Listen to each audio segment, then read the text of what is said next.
주님께서 매일 그대와 함께. 갈릴레아 호수에서 고기잡이를 하는 어느 어부에 관한 이야기를 하겠습니다. 그 어부는 가족을 부양하고도 약간의 여유가 있을 만큼만 고기를 잡았습니다. 그 사람은 자기 생활에 만족했습니다.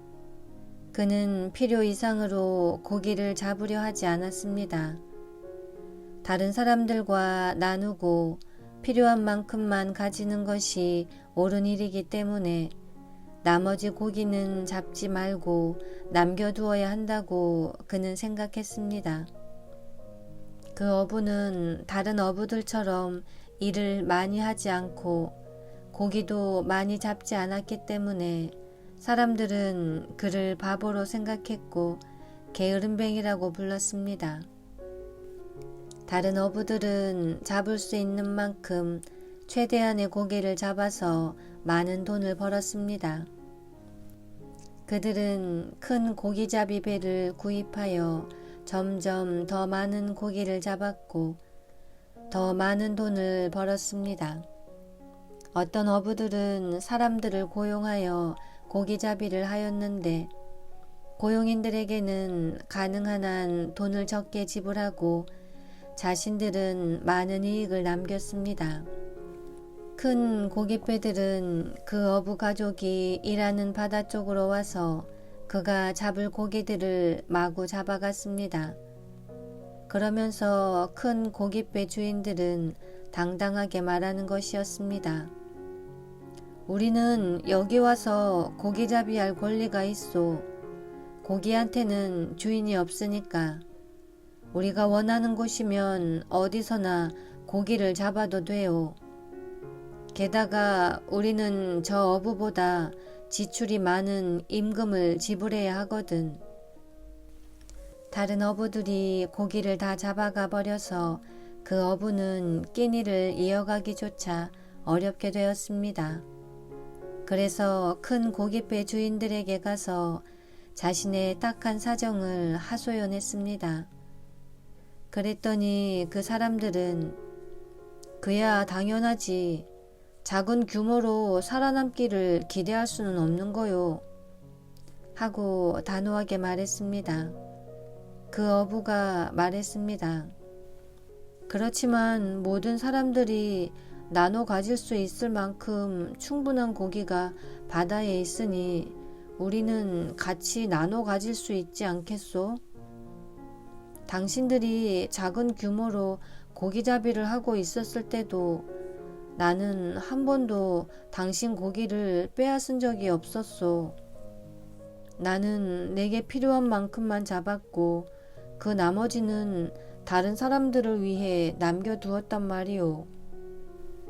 그러자 그들은 그 어부를 비웃었습니다. 어리석기도 하군. 잡을 수 있는 만큼 고기를 많이 잡아야 편안하게 살 수가 있는 거요. 그래야 다른 사람들에게 일거리를 줄 수도 있고 그들을 도와줄 수도 있는 것이고 그렇게 하는 것이 바로 나눠 갖는 것이요. 마침내 그는 자기 배를 팔아야 했고 남의 고기잡이 일을 해야 했습니다. 그런 어려움을 겪으면서도 그는 여전히 행복했고 그의 가족들도 마찬가지로 행복했습니다. 사람들은 그를 두고 수군댔습니다. 저 사람은 미쳤나봐. 가진 재산을 모두 다 잃었는데도 아무렇지 않게 여기고 있으니 말이야. 어느 날 그 어부는 고기잡이 배 안에서 일하다가 심하게 몸을 다쳤습니다. 사람들은 서둘러 배를 몰고 해변가로 돌아왔습니다. 그러나 모래 위에 눕혀진 채 죽어가는 그는 여전히 행복한 표정이었습니다. 그를 둘러싸고 서 있던 사람들은 그의 그러한 모습을 보고 다들 놀랐습니다. 그의 가족들은 뒤늦게 연락을 받고 달려왔는데 가족들 역시 밝은 표정이었고 그렇게 걱정하고 슬퍼하는 표정이 아니었습니다. 그들의 아버지요 남편이 겪고 있는 고통이 마음 아팠지만 정작 슬퍼하는 것은 아니었습니다. 그 어부는 자기 가족들을 바라보며 말했습니다. 이제 집으로 갈 시간이 된 것 같다. 그는 미소를 지으며 눈을 감고 숨을 거두었습니다.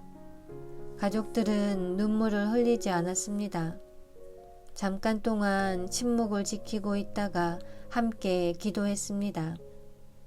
죽은 사람을 둘러싸고 서 있던 사람들은 놀람 속에서 그 가족들을 지켜보았습니다.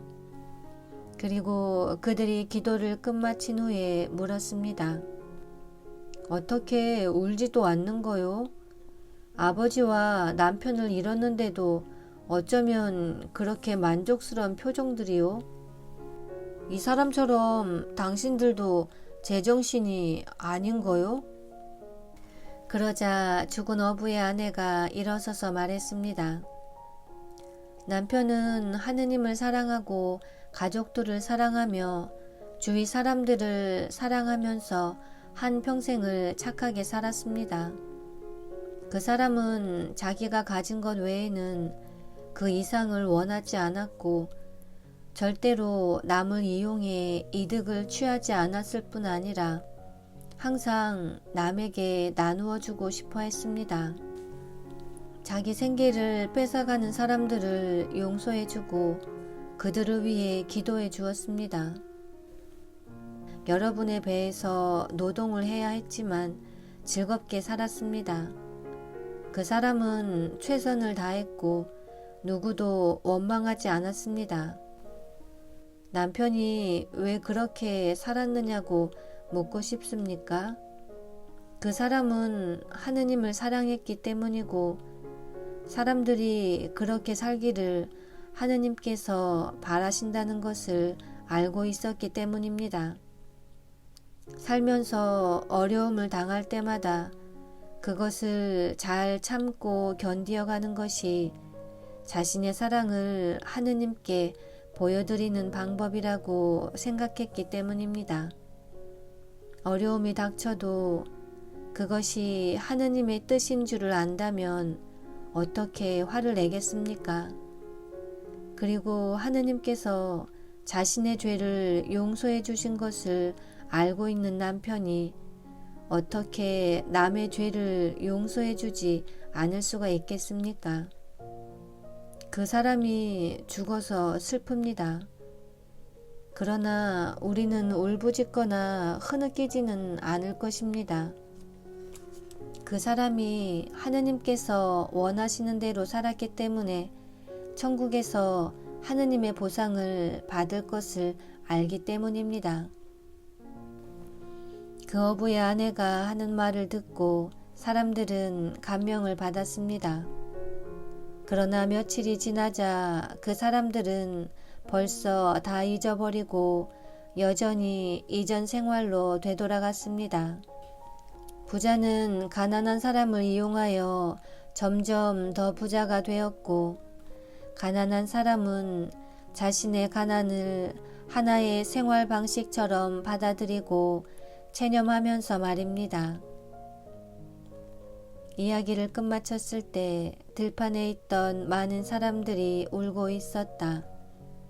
대부분의 사람들은 침묵을 지키고 앉아 있었는데 부유한 옷차림을 한 어느 남자가 말했다. 나는 그 말에 동감할 수가 없습니다. 부자라고 해서 가난한 사람들을 다 이용하는 것은 아닙니다. 부자가 없으면 가난한 사람들은 일거리도 없을 것입니다. 부유하다는 것이 죄는 아니요. 부자가 자기만의 편안함을 찾고 그 재산을 유지하기 위해서 다른 사람의 것을 이용하거나 빼앗을 때 그것이 죄가 되는 것이요. 당신의 말이 맞소. 부자라고 다 남을 이용하는 것은 아니요. 그러나 많은 부자들이 남을 이용하고 있소. 그들은 고용인들을 심하게 부려먹거나 오래 일을 시킴으로써 고용인들이 자기 가정에 할애해야 할 시간을 무시당하고 있어. 고용인들에게 무조건 복종하기를 강요함으로써 고용인들을 고용주보다 가치 없는 인간으로 생각하고 있어. 그리고 고용인들을 동등한 인간이 아닌 물건처럼 취급하면서 존경심 없이 다룸으로써 그들을 약탈하고 있는 것이요. 부자가 기억해야 할 것은 오직 하느님의 은총으로 부귀를 누리고 있다는 사실이요. 부자가 가난한 사람보다 권리가 더 많은 것은 아니요. 권리가 더 많다고 생각한다면 그것은 잘못된 생각이요.